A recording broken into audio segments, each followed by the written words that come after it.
नमस्कार साथियों, आप सभी का स्वागत है एसएससी वाला परिवार पर।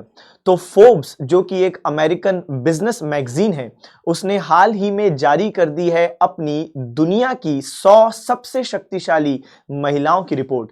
फोर्ब्स हर साल बिजनेस, टेक्नोलॉजी, इन्वेस्टिंग, इंफ्रास्ट्रक्चर और बहुत सारे क्षेत्रों में अलग अलग रिपोर्ट्स रिलीज करता है और हाल ही में उसने वर्ल्ड्स 100 मोस्ट पावरफुल वुमेन की लिस्ट जारी कर दी है। अब जानते हैं कि इस लिस्ट में भारत में वो कौन कौन सी महिलाएं हैं जो कि मोस्ट पावरफुल कैटेगरी में आई हैं। भारत की 4 महिलाओं ने टॉप 100 में जगह बनाई है। और सबसे पहले अगर हम बात करें मोस्ट पावरफुल इंडियन वुमेन की, तो और कोई नहीं, निर्मला सीतारमण जी। निर्मला सीतारमण जी जो currently finance minister of India हैं, वित्त मंत्री हैं भारत की, तो ये हैं 32nd यानी 32 स्पॉट पर 32वें स्थान पर ये भारत की सबसे ज्यादा शक्तिशाली फोर्ब्स के अनुसार महिला हैं। बात कर लेते हैं निर्मला सीतारमण जी के बारे में। तो Nirmala Sitharaman first full time finance minister और first full time defence minister, ये दोनों ही पद संभाल चुकी हैं। बात करते हैं डिफेंस मिनिस्ट्री की, तो 2017 में ये बनती हैं डिफेंस मिनिस्टर। देखा जाए तो देश की, भारत की पहली डिफेंस मिनिस्टर और वित्त मंत्री इंदिरा गांधी रही, लेकिन वो तब रही जब वो प्रधानमंत्री थी, यानी वो 2 पोर्टफोलियो साथ में संभाल रही थी। इसलिए हम निर्मला सीतारमण जी को सेकंड फाइनेंस मिनिस्टर या सेकंड डिफेंस मिनिस्टर कहेंगे। लेकिन जब हम बात करते हैं फुल टाइम, क्योंकि इंदिरा गांधी जी ने वो पोर्टफोलियो प्रधानमंत्री होते हुए संभाला, तो फुल टाइम बात करें तो फुल टाइम में पहली बार हम देखते हैं कि निर्मला सीतारमण जी ने ये दोनों ही पद संभाले। 2017 से 19 में वो डिफेंस मिनिस्टर रही और उसके बाद 2019 से लेकर अभी तक वो फाइनेंस मिनिस्टर यानी वित्त मंत्री बनी हुई हैं। निर्मला सीतारमण जी के बारे में अगर हम पॉलिटिकल हिस्ट्री देखें तो बीजेपी की मेंबर हैं, ये राज्यसभा की मेंबर हैं कर्नाटक राज्य से। इसके अलावा हम देखते हैं कि ये अभी करंटली फाइनेंस मिनिस्टर होने के साथ साथ मिनिस्टर ऑफ कॉर्पोरेट अफेयर्स भी हैं। अब हम बात कर लेते हैं कि इस लिस्ट में और कौन कौन पावरफुल है, तो जानते हैं अगले व्यक्ति के बारे में।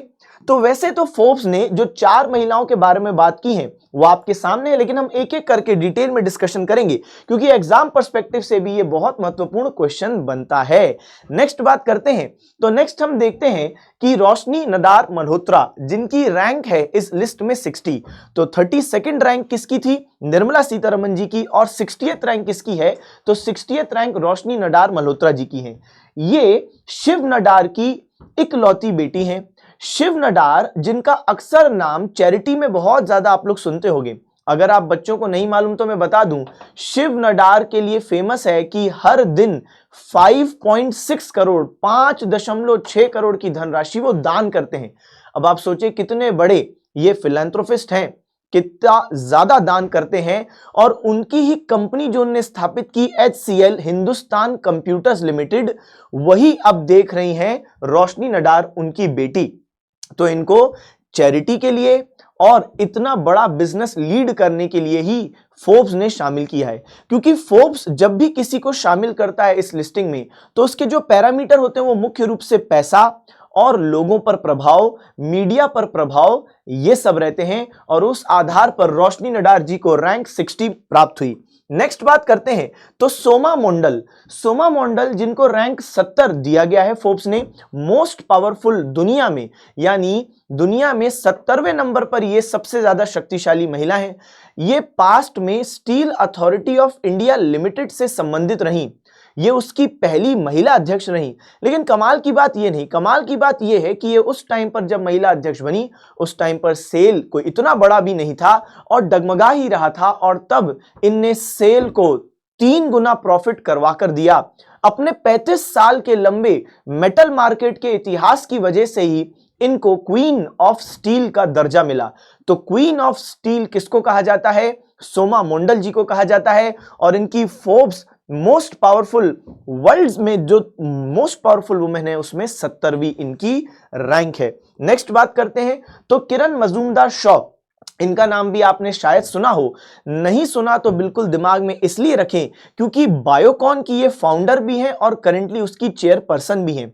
ध्यान से सुने, क्योंकि किरण मजूमदार शॉ ने ना सिर्फ भारतीय मार्केट में बायोकॉन कंपनी की मदद से बहुत ही सस्ती और अच्छी दवाइयां बनाई, साथ साथ यूएस के मार्केट जो कि एक बड़ा ही टफ मार्केट माना जाता है, वहां पर भी इन्होंने बहुत ही शानदार तरीके से एंट्री ली और धमाल मचाया। वहां पर भी बायोकॉन का बहुत नाम है और अमेरिकी लोगों को भी सस्ती दवाइयां उपलब्ध करवाई।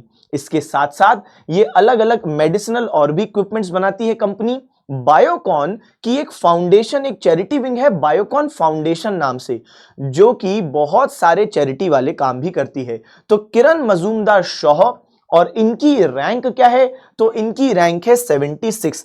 तो इस प्रकार अभी तक हमने बस ये देखा कि वो कौन सी 4 महिलाएं हैं भारत की जो फोर्ब्स की टॉप 100 मोस्ट पावरफुल लिस्ट में, मोस्ट पावरफुल वुमेन की लिस्ट में 4 लोग कौन हैं? तो कौन कौन है? निर्मला सीतारमन जी हैं, इसके अलावा रोशनी नडार जी हैं, सोमा मोंडल जी हैं और किरण मजूमदार शॉ है। मगर एक क्वेश्चन आपके मन में आ रहा होगा कि दुनिया की सबसे पावरफुल महिला कौन है? क्योंकि इंडिया की सबसे पावरफुल महिला फोर्ब्स के अनुसार वो रैंक 32 पर है। तो दुनिया की सबसे पावरफुल महिला कौन है? तो यूरोपियन कमीशन की जो अध्यक्ष हैं, यूरोपियन कमीशन की अध्यक्ष उर्सुला वॉन डर लेयन, ये हैं यूरोपियन कमीशन की अध्यक्ष और दुनिया की सबसे पावरफुल महिला फोर्ब्स के अनुसार। मुझे उम्मीद है कि ये सेशन आपको अच्छा लगा होगा।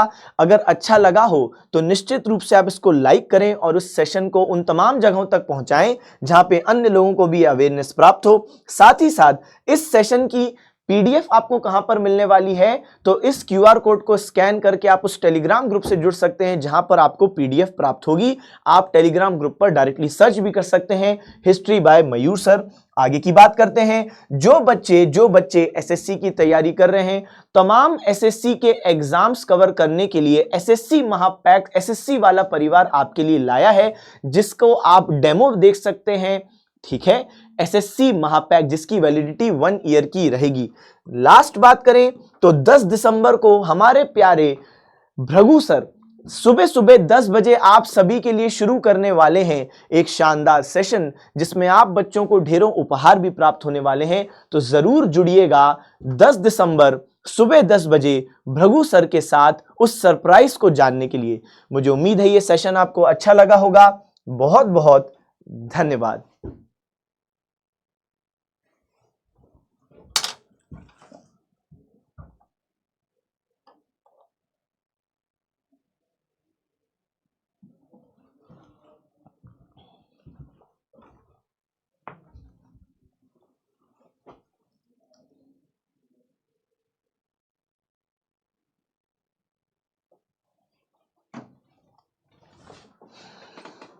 अरे यार।